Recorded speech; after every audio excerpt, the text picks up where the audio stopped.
Well, good morning, everybody. Welcome back to the channel. And before we get into this 2018 artificial intelligence documentary, I know that many of you are wanting me to check out this plane crash, this mid-air collision. So I do have a couple things to say about that. I'll give it my 5-minute version decode. A lot of people have broken this down. You guys are probably sick of hearing it, but you're probably interested in at least hearing what I have to say about it. We're going to break this thing down by the numbers and the synchronicities. So by now you've heard that they were trying to land on runway 33. So I looked at the coordinates of where this allegedly happened, and look at this. 33 and the number 77. Now, there's been a long-standing connection between Trump and the number 77. We're not going to belabor that point anymore. But essentially, there is a numerical connection here, isn't there? We're also given this 23-second clip, as you can see here, of the actual collision. And now, prepare to have your mind blown, because guess what happened 23 years ago? Almost to the day. Black Hawk down. And supposedly this was a collision between a Black Hawk helicopter and a commuter jet. This is it right here. And it released on January 18th. Just 11 days before to the day, 23 years. Wow. Pretty weird, right? Now, the plots of these two incidents are completely unrelated. But what are the odds? Now, the book, and remember, this film was based off of a book that came out 3 years earlier in 1999. Here's the book here. And it wasn't an accident that Black Hawk Down, the movie, came out in the dead of winter, because the book also came out in the dead of winter on February 10th, 1999. So, fire and ice confirmed. 2 Black Hawk helicopters, one exploding, the other under fire, both released in the dead of winter. Now, we had covered this whole fire and ice spiritual phenomenon on this channel for about the last 2 years is when we discovered it. And I told you that many of these events that are happening on a spiritual level will now have these fire and ice aspects to them. Essentially what it is ritual alchemy is what it is. Now, Trump is obviously politicizing this event already. He has jumped on it by signing 2 executive orders aimed at diversity, equity, and inclusion. Now, he doesn't admit, because it was basically an interview. They interviewed him while he's signing the executive orders, and he does not admit or know if the people involved were DEI hires. But he kind of jumped the gun and said that he was going to sign executive orders, and in situations like this, where unqualified people are put in high positions, is when we have accidents. Now, on its face, this all sounds great, right? The best qualified person should be able to have the job. I agree with that 100%. But let's break this down a little bit further, because there's a little bit more to this that should give us all a pause. Essentially, Trump is going to fire all of the DEI hires. Well, guess what they've done with DEI? They've included race in DEI hires. And even if a person was already qualified, yet they were hired under the DEI banner, because think about it. If you're a person of color, they have you put that on your application, and you could have been qualified, but how are they going to find that out? They would have to go back to the actual hiring process. And was it documented? So essentially, just being black and being hired under the DEI hire, your job is in jeopardy, even though it might have not had anything to do with your qualifications. Do you see the point here? There's no way to go back, and nor would they want to go back and look to see what the qualifications were in retrospect. And this was the problem I always had with race being lumped in with the LGBTQ cause. The two should have absolutely nothing to do with each other. Now, I was not a big proponent of the way that they shaped, this whole thing with hiring people of color. I didn't like the way that they shaped it because they gave the people of color a one edge up. It should be the most qualified. You at least have to start there. And then you could juggle around, okay, well, maybe we need more representation for black people, but the person still had to have been of at least equal qualification. Because we do want a government that represents the people in the government, don't we? We do want the percentage of people that live in our country of different aspects should be represented. That's what a representative government is, right? But what they did with the DEI hires is they took it too far. They basically gave unqualified people positions, and that's wrong. You can't do that. So here we are. There's going to be a lot of qualified black people that are going to be getting fired. And did anyone really think that this was going to happen? A lot of black people voted for Trump. And so you have to ask yourself, how is this all going to shake out? Now, it appears to me like this whole thing is taking on a mind of its own. And who knows what the future holds. But here's where I think this is headed, which has nothing to do with race. But I believe because Trump during this whole thing kept repeating something that was sounded weird when it hit my ear as he was signing these executive orders. He kept saying competence, high intelligence, specially qualified individuals for the air traffic control job. He kept repeating this over and over again. And he kept saying this was one of the most stressful jobs in existence because, a single person is balancing the lives of thousands of souls through a computer screen. So, and we've seen documentaries and stuff on air traffic controllers and how difficult of a job it is. But where do you think this is all headed? Let's see what you guys have to say in the chat, because in my mind, it became clear. It took me some thought to kind of figure it out. Speak Uneasy nailed it. Artificial intelligence. And why wouldn't they start there with the most complex job and say, hey, we have a computer that can handle all this now. This is going to mean that there will be zero accidents. And they will pit humans against artificial intelligence. Now, I had to look this up because you can't just say stuff without showing some proof, right? And lo and behold, just in time,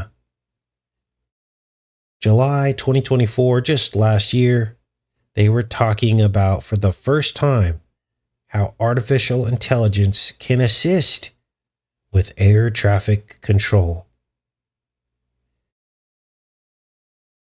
The AI technology. It says here, AI-driven technology takes air traffic control to the next level. This just came out last year. Artificial intelligence is proving to be the real deal when it comes to transforming the air traffic control sector, although the shortage of controllers continues to impact the aviation industry. The latest cutting-edge AI technology is enhancing safety and efficiency while easing the stress of this highly intense occupation. So then it goes on here to talk about some of the ways that AI is benefiting air traffic control and safety. There are decision support systems to provide air traffic controllers with real-time data analysis and recommendations, which not only enhance their situational awareness, but help them make more informed decisions. They also have automated conflict detection, as well as traffic prediction and management, predictive maintenance, weather forecasting, and voice recognition and assistance. So it's already here. And this begs the question, can a central artificial intelligence actually run the entire air traffic control? Not just assist, as I just described, but can it run it all by itself? Well, not really. Not yet, anyway. But here's one particular artificial intelligence that is doing this, but in a simulation. It's called sayintentions.ai. Gosh, I wonder if they're going to start coming up with websites that are .ai, like AI is going to have its own domain. Let's read a little bit about this, because this could be the future. Now, I'm in no way suggesting that Trump had anything to do with this collision. I just want to be clear here. I'm not a crazy conspiracy theorist. But, it begs the question, right? This is all just too convenient. Let's keep reading here. It says, Say Intentions AI is an AI-powered voice recognition-based air traffic control system developed by Say Again Solutions, designed for use in flight simulators. The system aims to enhance the realism and immersion of flight simulation by utilizing advanced artificial intelligence technologies. It is compatible with major flight simulators. The software is in early access as of June 2024. So once again, a brand new AI that does air traffic control. It covers 88,000 airports. 88,000 airports. So we'll see how all this shakes out. Right now, I'm just in the investigation phase of all this to see how it might fit into our future. But can you imagine one day if they make the announcement that they're doing, testing for AI to control the entire air traffic control of like a major airport? That would be insane. Now, I want to talk a little bit about yesterday's show because I forgot to mention a couple things about how the AI are now picking up our license plates, putting them into databases, fingerprinting our cars, this whole meddling into our personal lives. It used to be reserved for criminals, wasn't it? Remember, you had to be a criminal to have your voice analyzed in a court case, for instance, or your DNA taken, or your mugshot, which of course shows your identity as a public record. Well, now they've rolled this out to every American citizen. We're all being voice printed and our mugshot taken, fingerprints, and everything else. All of our very personal and private information. Now, for those of you that tuned in yesterday, you remember we covered a story in which they trashed, a group of youth were trashing a Waymo car. And they had face masks on and everything. But what I forgot to tell you was that they were talking in the video. And China's had this around for a long time. They essentially you have to go into the doctor as a youth, 12 years old in China. And essentially, they basically take a print of everything about you. They actually make you read sentences and they record your voice. And then they also take your fingerprints, your picture, your DNA, everything. And that goes into their database so that they could track you down later. It's like you're bagged and tagged like cattle. Well, all of that's coming to America.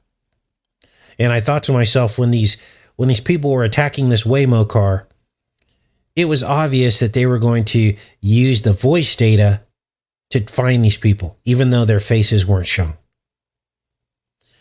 And this is why all of this technology was already rolled out to us.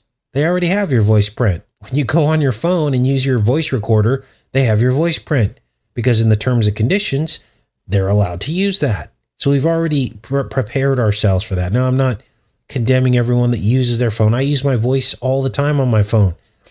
But this is where it's all headed. And it doesn't mean that we have to go quietly and just allow them to bring us into this new era of policing and all this. Now, something else very, very important I forgot to mention was with all of this technology, that they love to throw in our faces and nitpick us. Why can't they find missing children? Why can't they find missing children? You would think that that would be the number one priority and use for this technology, but it isn't. Why isn't it used to prove or disprove, like a rape case, for instance? Do you see the problem here? They have the technology.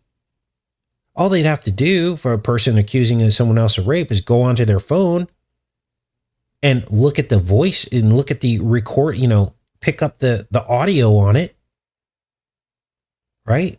And this is what I think this artificial intelligence will do. Once it's complete, Stargate AI they'll basically be able to plug in all the data from everywhere, from all the phones and everything. Quantum computing, and it will instantly process the information. And then the devil will claim peace and security. They'll say, look, we've got everything recorded. If you're not doing anything wrong, don't worry about it. But guess what? If you let us, we will eliminate all crime. You'll be protected at all times. If you have your phone next to you and someone attacks you, we'll have that recorded. They'll be able to store infinite data to do this. And this is when the devil will wage war on God. Because here's what the devil will say. He will say, God abandoned you. God let the children suffer. God let the women suffer. But I, the beast, will protect you. This is what the devil will say. And many, many, many will fall away because they will go back to whatever trauma they had in their life. And they're like, you know what? You're right. God didn't protect me from this or that. They will promise that they will heal people. You didn't have to lose your child to cancer, the beast will say.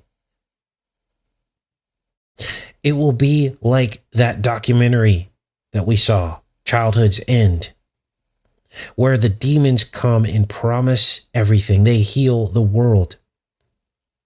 Do you see where all this is headed?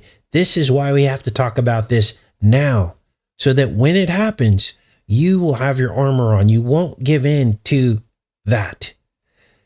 Now, Casey, you're making some points there. Well, here's the thing. Here's the thing. Jesus told us all along, this is not our world.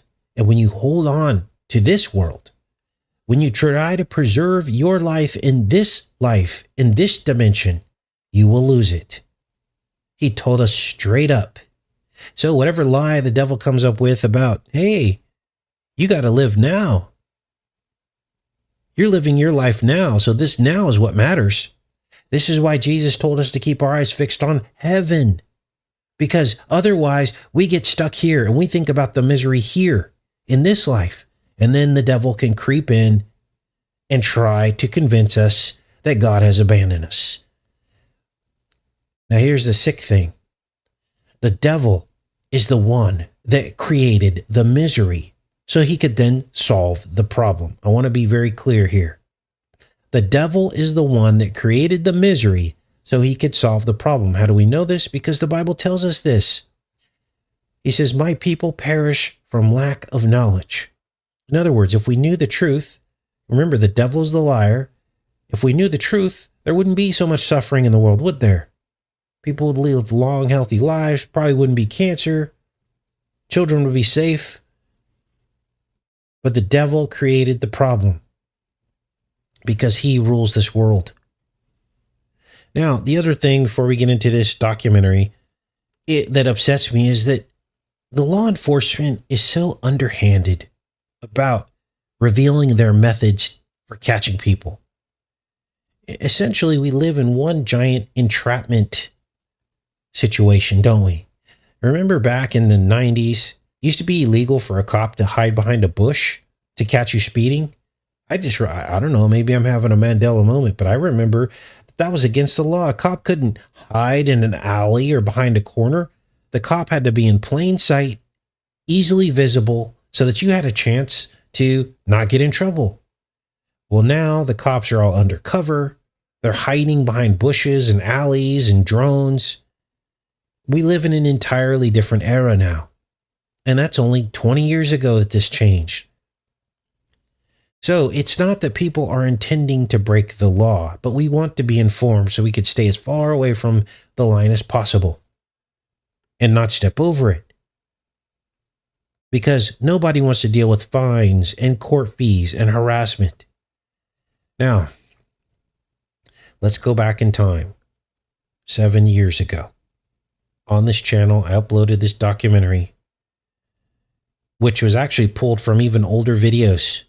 And it was all about the birth of artificial intelligence. Let's take a look and see how accurate we were about what's happening right now.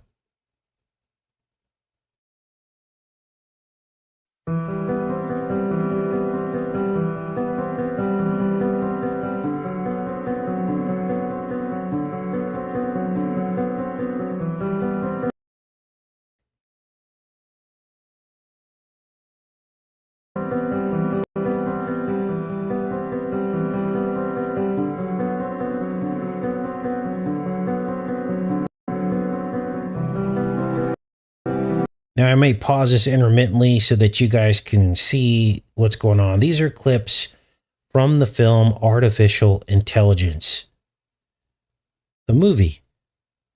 And there are basically these artificial intelligence robots in cages. This movie, Artificial Intelligence, released 74 days before the two jets apparently flew into the towers. And they show two basically jets. There's one here and one down here.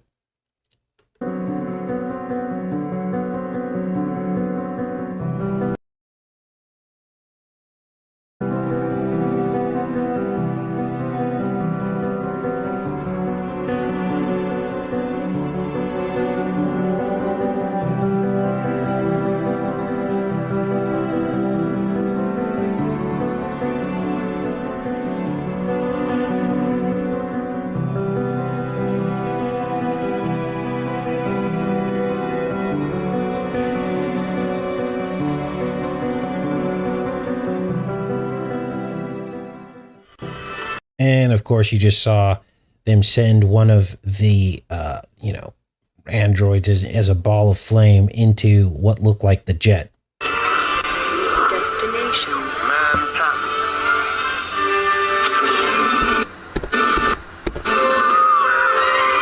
And there they go. They light up right here. These are the Twin Towers. As they fly right into them. And here they arrive in Manhattan. And you see the Twin Towers. Hey guys, enter the stars. And there's been a lot of talk about artificial intelligence. Artificial intelligence, as well as transhumanism, the two really go hand in hand. How can that be, you might ask? Well, in order to house all of the intelligence necessary for an AI, there has to be a large amount of storage space and computing power.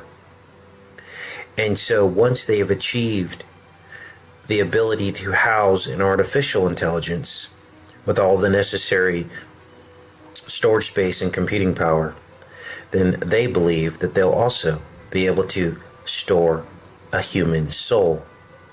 And as soon as they are able to develop the interface for transferring your consciousness into the robot, then they will have achieved their goal. So artificial intelligence is the beta test. It is the testing range. It is the practice run to transhumanism. All of this is linked in together. Now, several years ago, I did a video decoding the film Artificial Intelligence. What you're going to see now are excerpts from that decode, and you'll see how everything that is being talked about now is falling right into place as it relates to the things that we were talking about then. How are these artificial intelligences gaining the ability to grow and to learn? Well, they're plugged into these mining facilities. There's several videos out now explaining these mining facilities. Basically, they have these whole facilities of computing power that are interacting with the artificial intelligence. In other words, the artificial intelligence is acting as a vampire. So there you see it on your screen. Okay, we're back in 2025 again. We were talking about these data centers 7 years ago, the very data centers that are now going to be built by Donald Trump in 2025. Stargate AI is a data center. Wow, let's keep watching here. And is sucking up all the resources of these facilities so that it can grow and evolve. You guys, this is scary stuff. The Bible says if God had not cut those days short, there would be no flesh left. Enjoy the decode of artificial intelligence from 2013. Take care and be safe, you guys. Enter the Stars, artificial intelligence, released 74 days before 9/11, and a 47-story building 7 would fall on that day. Artificial intelligence, AI, alphanumerically, is 19. 9/11 happened in the Hebrew year 5761. There's your 61 and 19. Haley Joe Osment, born April 10th, 41. 14 was the halfway point to 9/11. 14 years in 1987. Haley Joe Osment was born in 1988. Jude Law was 28 years old when this film released. 28 was the total number of years that the World Trade Center would stand. 28 years. Brendan Gleeson, born March 29th, the 88th day of the year. So several weeks into the experience of having this artificial boy, they decide to imprint, which basically means that they will in fact take this boy as their own and love him. And this is all about the deception, you guys. But what I want you to notice is the infinity symbol in the logo of the people that created this boy. This is the serpent, locked in time, locked inside. Their artificial intelligence unit that's in their brain is shaped like a cube. And there's a reason for it, because the cube is time. And here in this touching moment, we get a description from the mother of how the towers would fall. Cirrus, which is a cloud. Particle accelerator. Decibel, sound. Hurricane, which is the Hurricane Aaron. Now, in revisiting this decode from 2013, I am now coming to the realization that when seen in reverse, these exact words, what you're looking at is the actual chain of events that led to the fall of the World Trade Center. As I've told you guys in previous videos that have now been taken down by YouTube, I believe that Brookhaven, the particle accelerator, had something to do with the fall of the Twin Towers. Not that they were the only component in the fall of the towers, but they were part of the chain of events that led to the fall of the towers. Now let's read these backwards. Tulip, that represents knowledge. Okay, I'm pausing myself. We're back in 2025. Since these thoughts about Brookhaven being involved in the Twin Towers falling, we had discovered that the actual zip code of Brookhaven is 9/11 backwards and 73, the year that the towers opened. So the literal zip code of Brookhaven National Laboratories, just a few miles away from the Twin Towers, is 11973. The year they opened and the year they fell. Let's keep listening here. Back to 2018. Whenever you see a lotus flower or a flower open, that is the knowledge. The dolphin is sonar. They have sonar. They can communicate through sound. Then they harnessed the Hurricane Aaron, sitting off the coast that nobody was talking about. The decibels then ensued. Socrates, again, knowledge, the particles disassociated, and then we were left with a cirrus cloud of dust. Whoa. Now, we just completed a full documentary on the origins of the World Wide Web, and the next cube was the very first web server 12 inches by 12 inches by 12 inches. It is the black cube version of the New Jerusalem, which is 12,000 furlongs by 12,000 by 12,000. That is the Holy Cube. This is the Black Cube. These are the beginnings of the internet. And back in 2013, we were already talking about the whole goal of CERN being to basically amass a database of knowledge through the World Wide Web, through all of us feeding into the AI and its artificial intelligence and its ability to learn, evolve, and grow. And here in the film AI, we see the Black Cube, the same next cube that started the internet. It is in the pineal position of the robot. Christ said, the eye is the lamp of the body. If your eye is single, your whole body will be full of light. If your eye is dark, your whole body will be full of darkness. And this, I believe he was talking about the pineal gland. Who rules your pineal? Is it Christ's power driven, or is it driven by the dark side? And here you see the Black Cube, which houses the artificial intelligence in the pineal position. So why would they use a cube to depict the artificial intelligence? Why a cube, other than the fact that they were using it to depict time? And I'll tell you why. Because the cube represents the love and bringing together the New World Order into one tower. The combination of two cubes.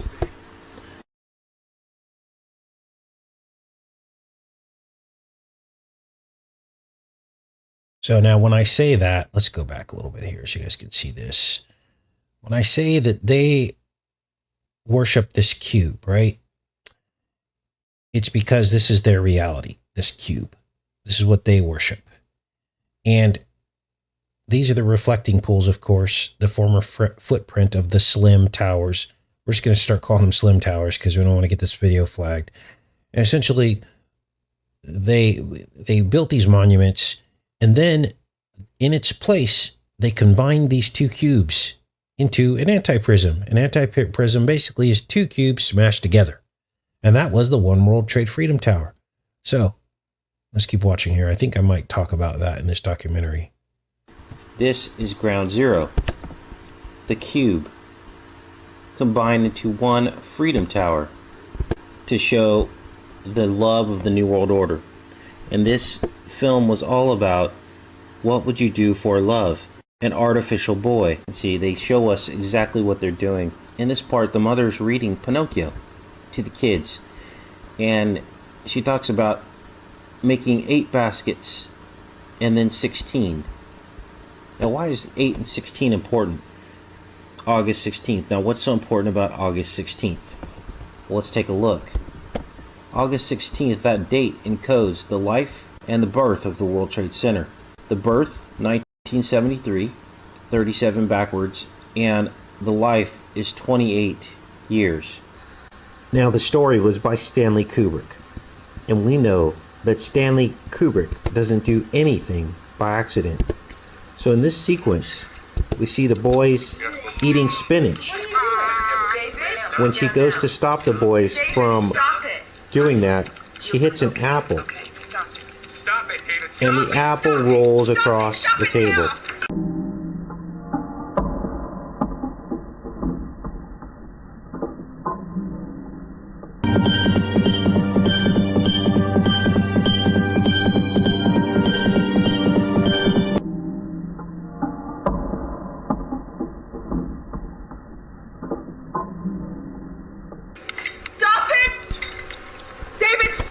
And that is no accident. The apple represents sin, biting the apple, the serpent. We recently found the Big Apple overlaying this map of New York and Manhattan Island. The stem is the red line, and you see the outline of the apple.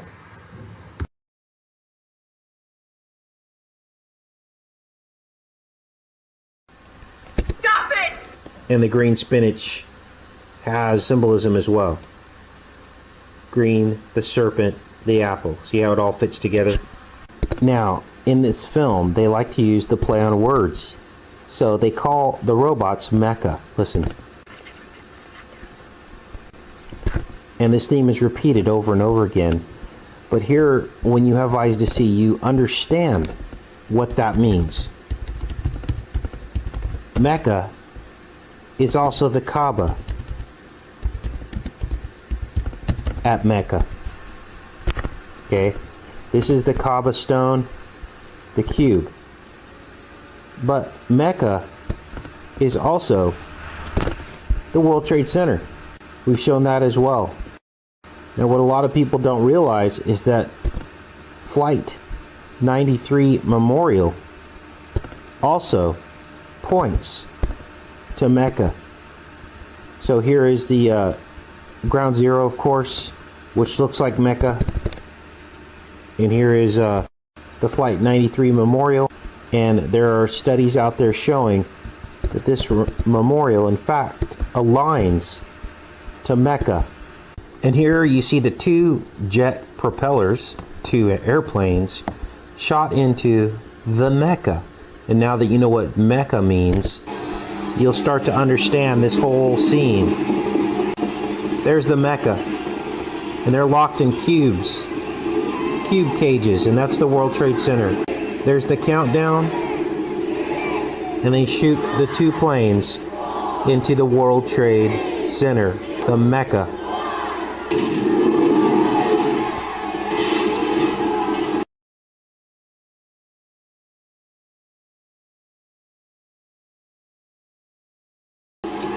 And that was Chris Rock, who also played in New Jack City, about New York. And they choose him as the robot to shoot into the cube. They put this robot onto it looks like a peace symbol, but really this is the cross. And remember, we talked all about what the cross means. That it is, in fact, an analogy of the World Trade Center. This is the life of Jesus Christ. What do you mean, the life of Jesus Christ, Casey? What does that mean? Well, this was the World Trade Center ritual. Building 7 represented Christ. 7 is the God number. This building was 47 stories tall, and 47 is a peculiar number as well. It is the atomic number for silver, which is how Jesus was betrayed, with 30 pieces of silver. And of course, Silverstein owned the buildings. But it goes further, because at the crucifixion of Christ, we had two thieves at either side. Those would be the Twin Towers, 110 stories each, which makes 220 total stories. And there is your analogy of the crucifixion of Christ and how the World Trade Center fell. Now, of course, there were other buildings that were destroyed during 9/11, but these were the pivotal buildings. And back to the script, I mean, look at this dialogue. He tells the little girl, it's too smoky in here. She says, there's a boy in the cage. He's stuck in the cage. History repeats itself. It's the right of blood and electricity.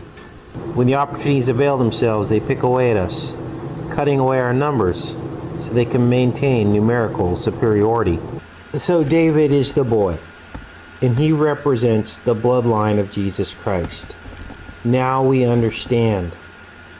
Listen to the monologue here about demolishing artificiality, demolishing Christ.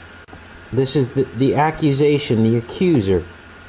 And at the very opening of this film, the creator of David says that God created us so that we would love him. And that was his excuse for creating an android, to love a family. Listen to the demolish statement, which is what they did to the World Trade Center 74 days later. Built like a boy to disarm us. See how they try to imitate our emotions now? Whatever performance this sim puts on, remember, we are only demolishing artificiality. In this scene, we see God so loved the world, he gave his only begotten Son, so that we could have everlasting life. David was created to honor the memory of his father's son. This creator plays the God role in this film. They call humans organics. And here we see the true purpose of the deception of this film. That organics believe in things that they cannot see or hear. Listen. Fairy isn't real at all, David. What if she's magic? The supernatural is the hidden web that unites the universe. Only Augur believe what cannot be seen or measured. It is that oddness that separates our species. Or what if the blue fairy is an electronic parasite that has arisen to haunt the minds of artificial intelligence? So what Satan attempts to do in this film is to bridge the gap between androids and mecha with organisms. And he tries to basically say that we are no different than mecha, according to God's creation, is the accusation that he makes in this film. That God created us, and that we are really not real either. And that Satan can make a new world where he makes us all into robots, and then we can do what thou wilt and not have to worry about morals and right and wrong, because we'll all be machines. And that is, I believe, the deception of this film. And of course, nothing could be further from the truth, because God is love. And he wants a universe of love, and he will eradicate evil when the time comes. But each of us has to make a choice. And we've seen evil. We've seen what it can do to each other, to the world. It wouldn't matter if you were a machine or not. So, in Satan's accusation in this film, he reveals the correct way to look at this without even realizing it.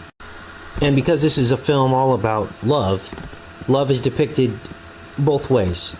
A mother's love for a child, as well as Jude Law, who plays a robotic gigolo in this film. Destination, Manhattan. And they fly right into the Twin Towers. Watch. Destination Manhattan. And there they go. They light up right here. These are the Twin Towers.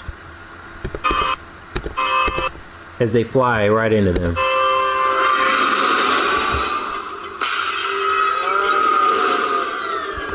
So in this retelling of the story Pinocchio, we get more dialogue here, where David consults Dr. No to try to find the blue fairy so that he can become a real boy. And here they talk about the end of the world. The end of the world where the lions weep, and this is Manhattan. The lions weep because the Lion of the tribe of Judah weeps for this place called Manhattan. But for the fallen angels, this is where dreams are born. And they here call it the end of the world, Manhattan. And this is where David wants to go, to find the blue fairy so that he could become a real boy. And here they arrive in Manhattan, and you see the Twin Towers.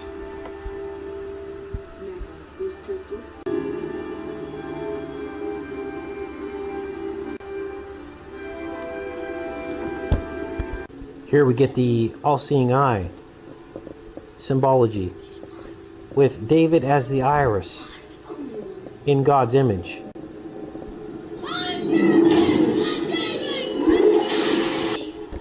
And here they show him in the center of this lamp assembly, swinging in the iris of the eye as he meets his creator. Here we see the OX. And by now you guys are familiar with the OX, the Ouroboros. David comes to terms with the fact that he is just an android. And we remember the people that jumped off of the building on 9/11. And David also makes that choice to jump off of the building.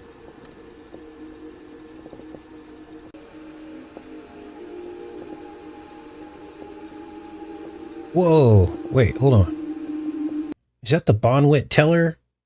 See this here? This was the building that Trump actually demolished in order to build Trump Tower. Kind of looks like the Bonwit Teller statues. And everyone was mad because they were like from this vintage era and they were destroyed. Let's keep watching here.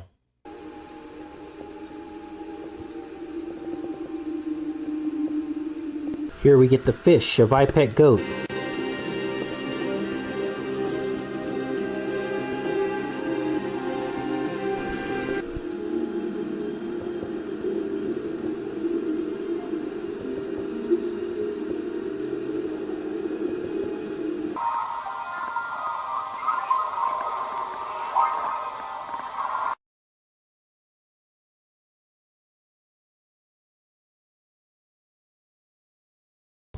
Jesus born in the age of Pisces of the two fish. The fisherman cast your net to the right side of the boat, and in his boat he caught 153 fish. It's all right there. They showed the same thing in iPet Code, except this is the Antichrist they're depicting here. And the fish are in black and white, the duality, the Antichrist.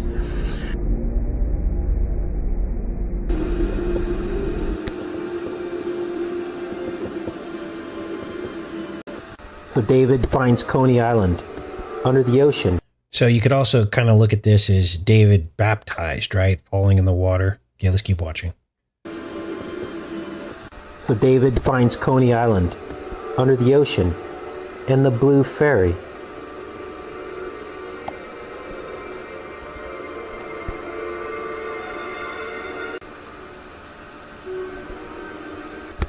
Now Haley Joel Osment was 12 years old when this was filmed, but he celebrates his first birthday at the end of the movie with 7 candles. 7 candles. Remember, Building 7 was 47 stories tall, and this film released 74 days before 9/11. Now this is interesting. On his cake, there were only 7 candles. But according to the movie poster, David is 11 years old and weighs 60 pounds. There's your 9/11 upside down. Of course. He is 4 foot 6 inches tall. And we see 111. A, him, and another him. That's 111. And of course, what that is 9/11 having 111 days left until the end of the year. 2,000 years pass as David stares at the blue fairy, who he believes can make him a boy. And then they show the top of the World Trade Center in the final moments as aliens revisit the planet Earth over an ice age. There you see the cube, locked in time. The cube spaceship, indicating what would become of the World Trade Center. Wow. They cut into the ice and they find David as they begin to excavate after 2,000 years. And they end this movie talking about David's eyes being fixed long after his batteries had run out on the blue ferry.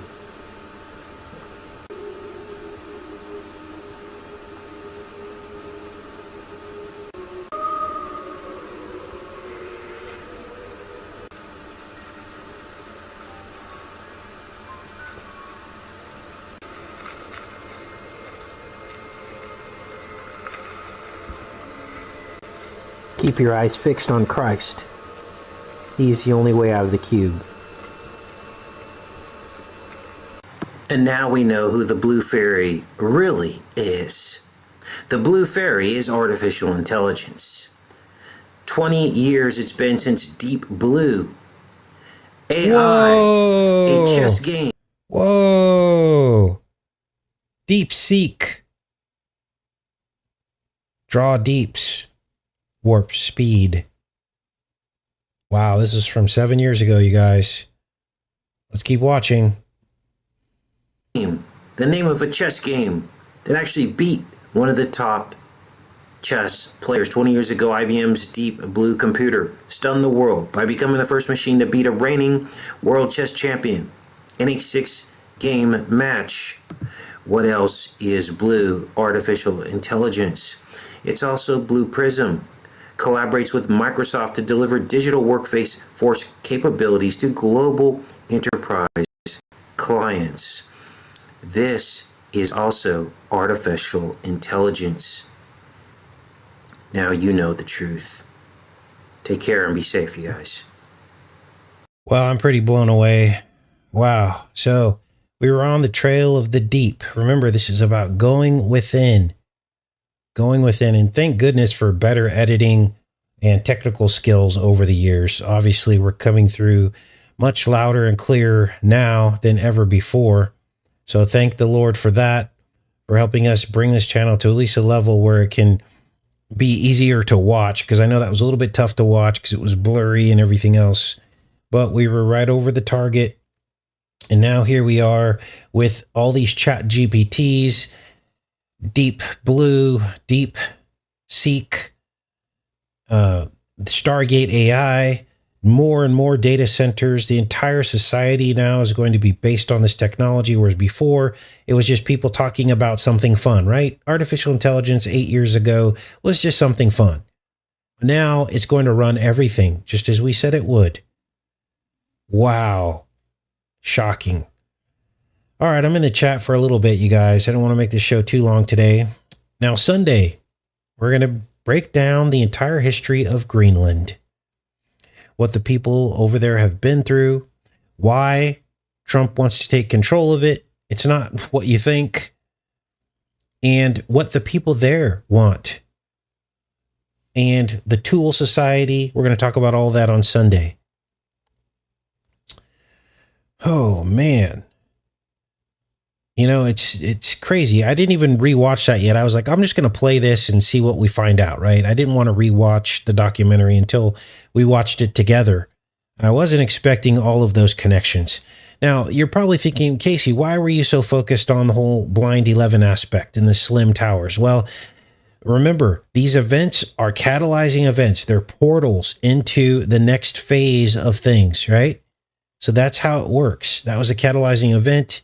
And it's also, remember, I just showed you how Christ fit into the World Slave Center ritual.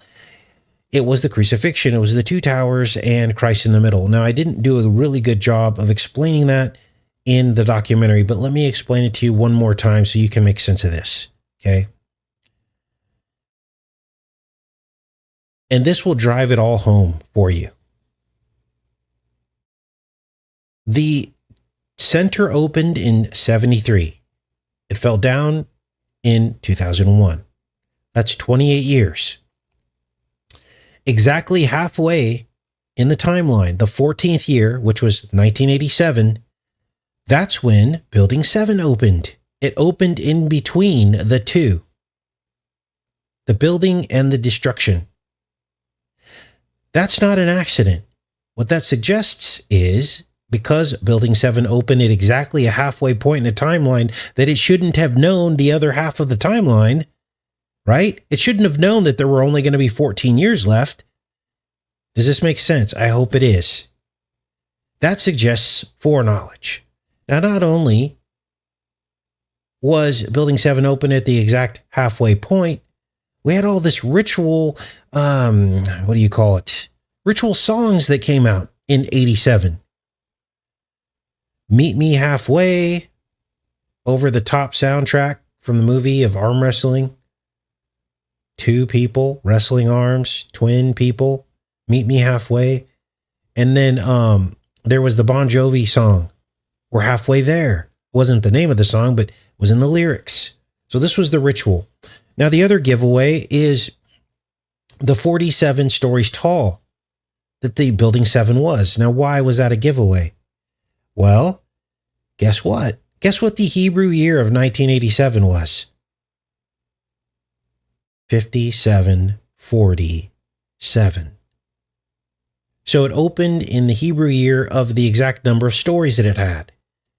So they knew. They knew. And that was just one glaring example.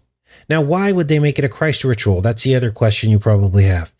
It's a Christ ritual because it's all about the destruction of Christ. It's the destruction of it. So they demolished the entire crucifixion because they don't want Jesus to be the Savior anymore.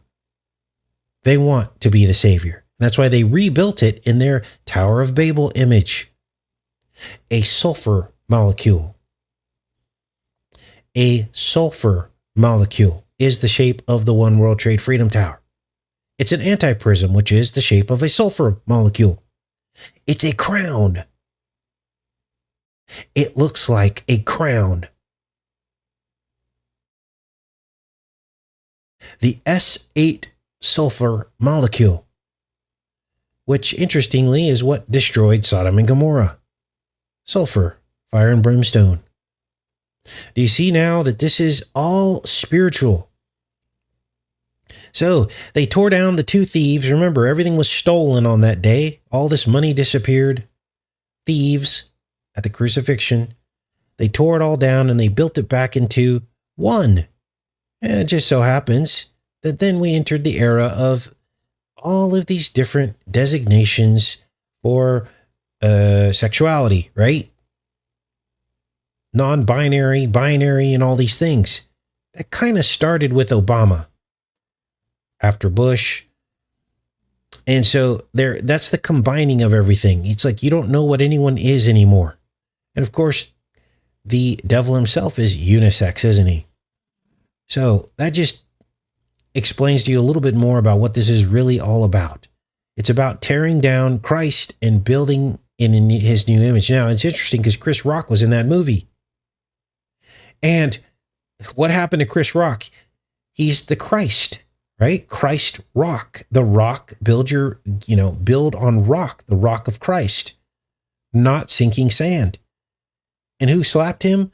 Will Smith, which his name means to smite or to hit. Did Chris Rock turn the other cheek? You see all the spiritual significance to this? It's unbelievable. It's unbelievable. Now, what was that ritual about at the Grammys or whatever? Or was it the Oscars? Well, that was all about the injection, because the injection is what caused the alopecia, the syrinx, the syringe, and the willow tree, found under a willow tree. Willow tree, Will Smith. Alopecia. Alopecus was the brother who found Artemis under the willow tree. And her nymph was basically where the word syringe came from. Syrinx was her nymph, cut from a field of reeds by Pan to make his pipes. Mind blown, right? It's all in ancient Greek mythology there for us to read. And we saw it all play out at the Grammys. Why? Because remember, Will Smith's wife said she had alopecia. And there was who sponsored the event? An alopecia medicine. That was basically a marketing scheme. Now, how does Will Smith fit into this? Well, he was in I Am Legend with all of the alopecia zombies. They had no hair, remember? And here we are, full circle. How did the world turn into 58.8 million zombies? They found a cure for cancer. And here we are, full circle. They're telling us that artificial intelligence essentially has already cured cancer. They're just waiting to roll it out with the new Stargate AI program. So here we are, full circle. You could map this out on a whiteboard and it would be irrefutable evidence of foreknowledge. All right, I'm back in the chat, you guys. That's just for kind of the new people who just showed up to the channel. You guys have any questions or anything you want to talk about? Yes, Willow is also the quantum chip. See, they're tying all this in from all the fiction that they've programmed people with. They've tied it into the actual real world. The Willow quantum chip. Now we dug into the Willow rabbit hole. Willowing is about removing the hair. Willowing is the process of removing the wool from a sheep. It's called willowing. They essentially give the sheep alopecia. Not really, but kind of, symbolically. They fleece the sheep. And guess what? There's a verse in the Bible. Does anybody know it? About a sheep being fleeced. Let's see who knows their Bible in the chat here. Let it catch up a little bit. Well, it's probably already caught up. You guys are thinking, what is the verse in the Bible that talks about a sheep being sheared? Yep, Will Smith as well as Dottie. It's all fits together. I'll say it again. Artemis was found under a willow tree, which represents hair. She was found by a brother named Alopicus, from which the word alopecia was derived. Artemis has a nymph named Syrinx, from which the word syringe was derived. And Syrinx was turned into a field of reeds, which are hollow needles. Pan went into the field of reeds and cut some of them to make his panpipe.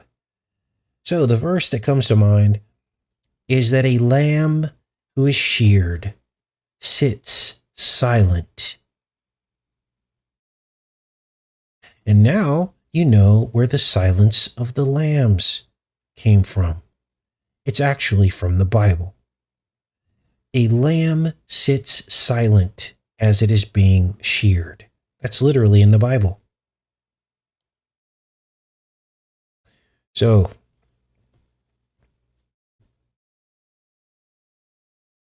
all right. Let's see who can find the verse. This is all about the fleecing of humanity. It always has been. The devil wants to replace God. He wants everything that God does, he wants to replace it. So the devil's version of shearing the sheep, that's alopecia. You see the dichotomy there. The crucifixion and being saved, that was replaced on Blind 11. What was it replaced with? Oh, do what thou wilt. Well, we're all one sex. And artificial intelligence.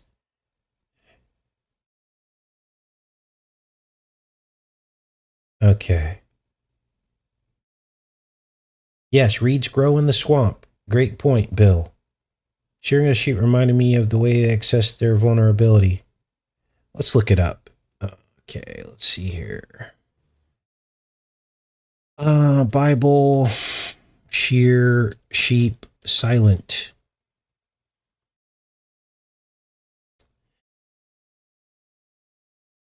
Okay, here it is. Isaiah 53:7. He was led like a lamb to the slaughter, and as a sheep before her shearers is silent, so he did not open his mouth. And this describes, I think, how Jesus was basically led to what he knew he had to do. This was a prophecy of what was to happen, I believe. I thought there was something in the New Testament about it as well. Mark 15:3-5. Oh, here we go. John 1:36. Yes, I was correct. So this was a prophecy. It was in Isaiah. Isaiah prophesied that Jesus would be led silent. And then it was repeated in the New Testament. It says, like a sheep, he was led to the slaughter, and like a lamb before its shearer is silent.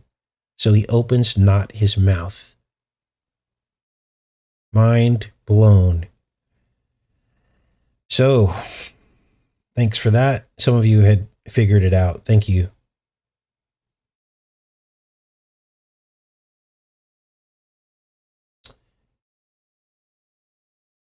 All right, you guys, I'm going to pop off of here, and I will see you guys on Sunday. We're going to do a deep dive on Greenland, and I love each and every one of you. Take care, everybody. Much love.